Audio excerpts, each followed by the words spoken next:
योगानन्द प्रेमानन्द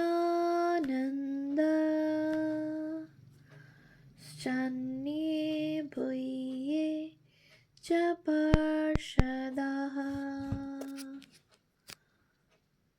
रामकृष्ण गतप्राण सर्वांस्तान् प्रणमाम्यहम्। পূজনীয় স্বামী গম্ভীরানন্দজি মহারাজের রচনা অখণ্ড শ্রীরামকৃষ্ণ ভক্তমালিকা গ্রন্থ থেকে পাঠ, পৃষ্ঠা সংখ্যা 436। মথুরানাথ বিশ্বাস। শ্রী শ্রী রামকৃষ্ণ লীলা প্রসঙ্গ, গুরুভাব, পূর্বার্থ ও সাধকভাব সবিস্তারে মথুরানাথের লীলা প্রসঙ্গে মথুরানাথ নামের বহুল প্রয়োগ দেখা যায়। স্থলবিশেষে মথুরা মোহন নামও ব্যবহৃত হইয়াছে। চরিত্রাঙ্কনে নিয়োজিত হওয়ায় সহজেই বুঝিতে পারা যায় যে শ্রীরামকৃষ্ণ জীবনবেদের যাহারা অনুধ্যান করিতে চাহেন তাহাদিগের পক্ষে এই ভক্তপ্রবরের সহিত পরিচিত হওয়া একান্ত আবশ্যক। আমরা লীলা প্রসঙ্গ অবলম্বনেই ইহার সংক্ষিপ্ত জীবনী সংকলনে অগ্রসর হইলাম। সাধনকালে এক সময়ে শ্রী শ্রী ঠাকুরের মনে শ্রী শ্রী জগদম্বার নিকট প্রার্থনা জাগিয়াছিল, মা, আমাকে শুকনো সাধু করিসনি, রসে বসে রাখিস।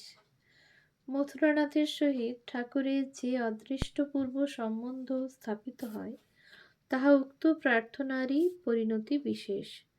কারণ এই প্রার্থনার উত্তর স্বরূপে জগন্মাতা শ্রী শ্রী ঠাকুরকে দেখাইয়া দেন তাহার দেহ রক্ষাদি প্রয়োজন সিদ্ধির জন্য 4 জন রসোদ্ধার তাহার সহিত প্রেরিত হইয়াছেন এবং মথুরানাথই তাহাদের মধ্যে প্রথম ও প্রধান।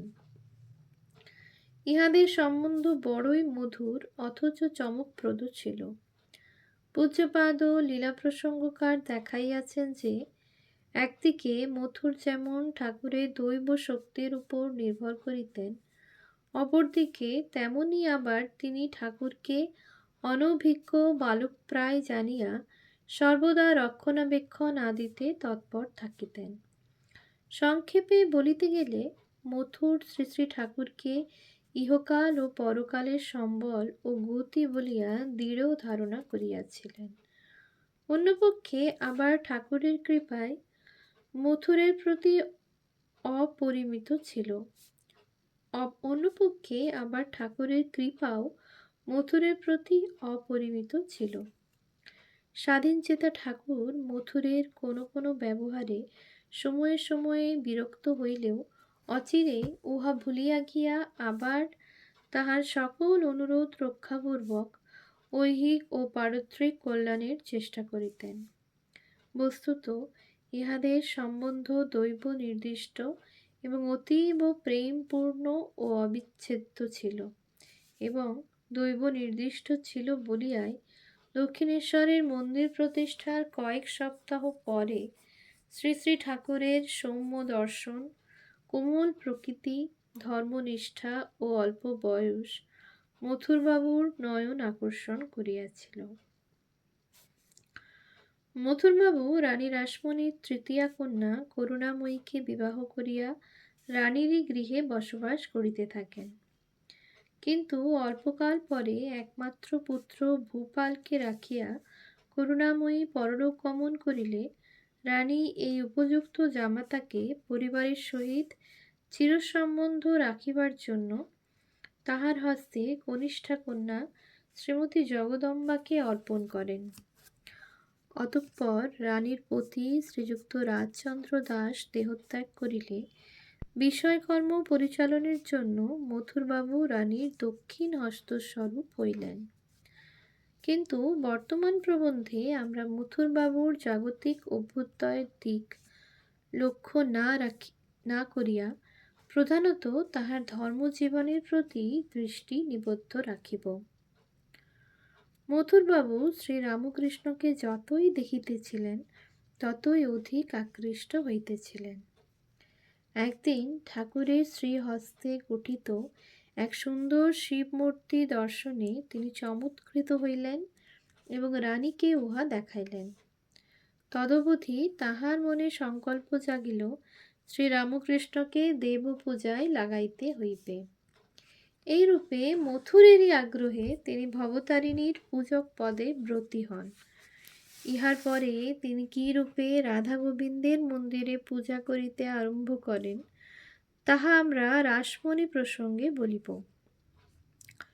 বিবাহান্তে পূর্ণ যৌবন ঠাকুর দক্ষিণেশ্বরে ফিরিয়া আসিয়া যেভাবে গৃহ সম্বন্ধ ভুলিয়া গিয়া দিব্যোন্মাদে সাধনায় ডুবিলেন তাহা দেখিয়াও মথুরবাবু মুগ্ধ হইলেন। তদৃশ আধ্যাত্মিক ব্যাকুলতার মর্ম উপলব্ধিতে অসমর্থ কর্মচারীরা অবশ্য অভিযোগ জানাইলেন, ছোট ভট্টাচার্য সব মাটি করলে, মার পূজা ভোগ রাগ কিছুই হচ্ছে না। ওরকম অনাচার করলে মা কি কখনো পূজা ভোগ গ্রহণ করেন?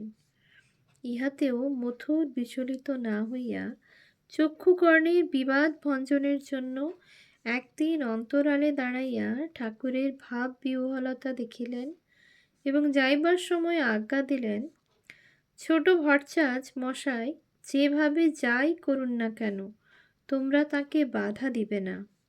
আগে আমাকে জানাবে, পরে আমি যেমন বলি তেমনই করবে।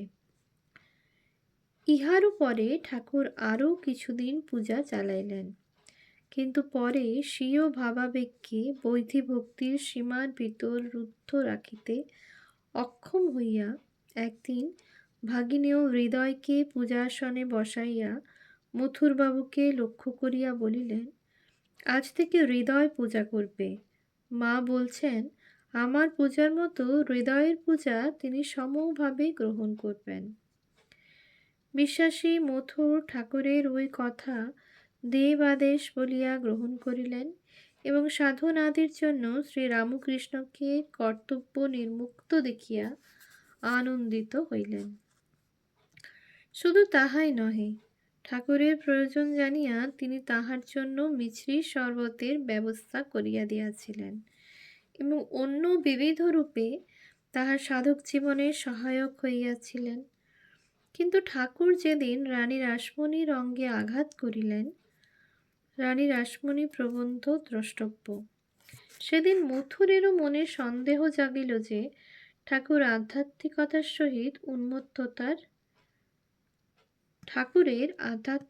সহিত উন্মত্ততার সংযোগ ঘটিয়াছে।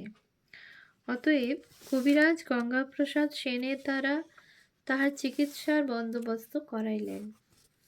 অধিকন্তু তর্ক যুক্তির সহায়ে ঠাকুরের মনকে অধিকতর সুসংযত করিতে সচেষ্ট হইলেন, পরন্তু এই ক্ষেত্রে মথুরেরই পরাজয় ঘটিল।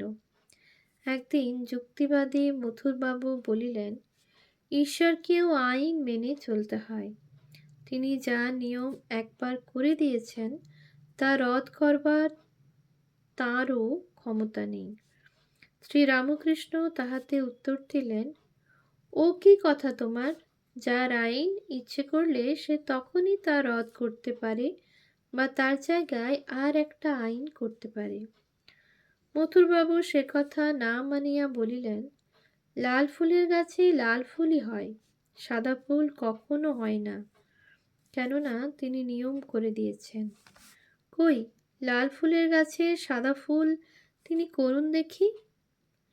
পরদিন শৌচে গিয়া ঠাকুর দেখিলেন একটা লাল জবা ফুলের গাছে একই ডালে দুইটি ফেকড়িতে দুইটি ফুল, একটি লাল অপরটি ধবধবে সাদা। অমনি উহা আনিয়া মথুরকে দেখাইয়া বলিলেন, এই দেখো। মথুরও স্বীকার করিলেন, হ্যাঁ বাবা, আমার হার হয়েছে। এই সকল উপায় ছাড়া মথুরবাবু অন্যভাবেও শ্রী শ্রী ঠাকুরের তথাকথিত রোগের চিকিৎসার চেষ্টা করিয়াছিলেন। তাহার এক সময়ে ধারণা জন্মিয়াছিল যে অখণ্ড ব্রহ্মচর্য পালনের ফলে ঠাকুরের মস্তিষ্ক বিকার ঘটেছে। তাই ব্রহ্মচর্য ভঙ্গের জন্য একদিন কলকাতার মিছুয়া বাজার পল্লীস্থ এক ভবনে তাহাকে 12 নারীকুলের মধ্যে ছাড়িয়া দিয়াছিলেন। পরন্তু ঠাকুর মা মা বলিতে বলিতে বাহ্য চৈতন্য হারাইলেন এবং ওই সকল নারীর হৃদয় তাদৃশ পবিত্রতা দর্শনে বিগলিত হইল। তাহারা সশঙ্ক চিত্তে সেই মহাপুরুষের নিকট ক্ষমা প্রার্থনা করিয়া বিদায় লইল। মথুরবাবু ধনী অথচ উচ্চ প্রকৃতি সম্পন্ন, বিষয়ী হইলেও ভক্ত, হঠকারী হইয়াও বুদ্ধিমান, ক্রোধপরায়ণ হইলেও ধৈর্যশালী এবং ধীর প্রতিজ্ঞ ছিলেন। তিনি ইংরেজি বিদ্যাভিজ্ঞ ও তার্কিক, কিন্তু কেহ কোনো কথা বুঝাইয়া দিতে পারিলে উহা বুঝিয়াও বুঝিব না এইরূপ স্বভাব সম্পন্ন ছিলেন না। তিনি ঈশ্বর বিশ্বাসী ও ভক্ত ছিলেন, কিন্তু তাই বলিয়া ধর্ম সম্বন্ধে যে যাহা বলিবে তাহাই যে চোখ কান বুঝিয়া অবিচারে গ্রহণ করিবেন তাহা ছিল না। তা তিনি ঠাকুরই হউন আর গুরুই হউন বা অন্য যে কেহই হউন। এইরূপ স্বাতন্ত্র্য বিশিষ্ট ব্যক্তির ধর্মবিশ্বাস ও ভক্তির অভিব্যক্তি ও পরিপুষ্টির ইতিহাস অতীব শিক্ষাপ্রদ। ঠাকুর সম্বন্ধে তাহার ধারণাও এই মনোভাবের আশ্রয়েই পরিণতি লাভ করিয়াছিল। তাহার সম্বন্ধে মথুরবাবু প্রথমে ভাবিয়াছিলেন শ্রী শ্রী জগদম্বার কৃপা হইয়াছে বলিয়াই উহার ওই প্রকার উন্মত্তবৎ অবস্থা হইয়াছে, কিন্তু ক্রমে তিনি ঠাকুরকে ঈশ্বরাবতার বলিয়াও বুঝিতে পারিয়াছিলেন। পূর্বোক্ত এবং অন্যান্য ঘটনাবলী ওই বিষয়ে বিশেষ সহায়ক হইয়াছিল। একদিন শিব মন্দিরে প্রবেশান্তে ঠাকুর শিবমহিম্ন স্তোত্র পাঠ করিতে করিতে সম্পূর্ণ বিহ্বল হইয়া পড়িলেন এবং অবশেষে ভাবাদিক্যে স্তব পাঠে অসমর্থ হইয়া শাস্ত্রনয়নে কেবলই বারবার উচ্চৈঃস্বরে বলিতে লাগিলেন, মহাদেব গো, তোমার গুণের কথা আমি কেমন করে বলবো। মন্দিরের কর্মচারীরা ভাবিলেন যে ছোট ভট্টাচার্যের পাগলামি আরম্ভ হইয়াছে, হয়তো শিবের উপর চড়িয়া বসিবেন, সুতরাং হাত ধরিয়া সরাইয়া দেওয়াই ভালো। গোলমাল শুনিয়া মথুরবাবু তথায় আসিলেন এবং ঠাকুরের ভাব দর্শনে মুগ্ধ হইয়া আদেশ দিলেন, যার মাথার উপর মাথা আছে সেই যেন এখন ভট্টাচার্য মহাশয়কে স্পর্শ করতে যায়। শুধু তাহাই নহে, ঠাকুরকে পাছে কেহ বিরক্ত করে এই জন্য তিনি বাহ্যভূমিতে ফিরিয়া না আসা পর্যন্ত মথুর তথায় দাঁড়াইয়া রহিলেন। দিনের পর দিন তখন ঠাকুরের গুরুভাবের অধিকাধিক বিকাশ হইতেছে এবং ভৈরবী ব্রাহ্মণী বিবিধ তান্ত্রিক সাধনে তাহার অভূতপূর্ব সাফল্য দেখিয়া ও শাস্ত্রের সহিত সমস্ত লক্ষণ মিলাইয়া লইয়া দৃঢ় প্রত্যয় হইয়াছেন যে ঠাকুর অবতার। ব্রাহ্মণের নিকট উহা শ্রবণপূর্বক বালক স্বভাব শ্রী রামকৃষ্ণ মথুরকে বলিলেন, ব্রাহ্মণী বলে যে অবতারদের যে সকল লক্ষণ থাকে তা এই শরীর মনে আছে। মথুর শুনিয়া সহাস্যে বলিলেন, তিনি যাই বলুন না বাবা, অবতার তো আর 10টির অধিক নাই, সুতরাং তার কথা সত্য হবে কি করে? তবে আপনার উপর মা কালীর কৃপা হয়েছে এ কথা সত্য। বলিতে না বলিতেই ভৈরবী তথায় উপস্থিত। অমনি সরলতার প্রতিমূর্তি ঠাকুর তাহাকে মথুরের অবিশ্বাসের কথা জানাইলেন। ভৈরবী তখন ভাগবত আদি শাস্ত্রাবলম্বনে প্রমাণ করিলেন যে অবতারের কোনো নির্দিষ্ট সংখ্যা নাই। অধিকন্তু ইহাও বলিলেন যে শ্রী চৈতন্যের সহিত ঠাকুরের দেহ মনে প্রকাশিত লক্ষণসমূহের সৌসাদৃশ্য আছে। সমস্ত শুনিয়া মথুরকে সেদিন নিরস্ত হইতে হইল, কিন্তু ঠাকুর উহাতেই নিবৃত্ত হইলেন না। তিনি ওই বিষয়ে শাস্ত্রজ্ঞ পণ্ডিতদের অভিমত জানিবার জন্য ঔৎসুক্য প্রকাশ করিতে থাকায় মথুরবাবু অগত্যা পণ্ডিত সভার আহ্বান করিলেন। তাহাতে বৈষ্ণবচরণ আদি প্রসিদ্ধ পণ্ডিতের সম্মুখে ব্রাহ্মণী শাস্ত্র ও যুক্তি অবলম্বনে এমনভাবে স্বপক্ষ প্রতিপাদন করিলেন যে অবশেষে তাহারই জয় হইল।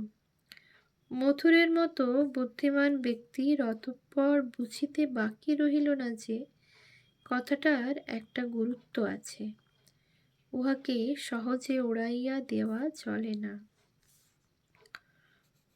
ওম শান্তি শান্তি শান্তি।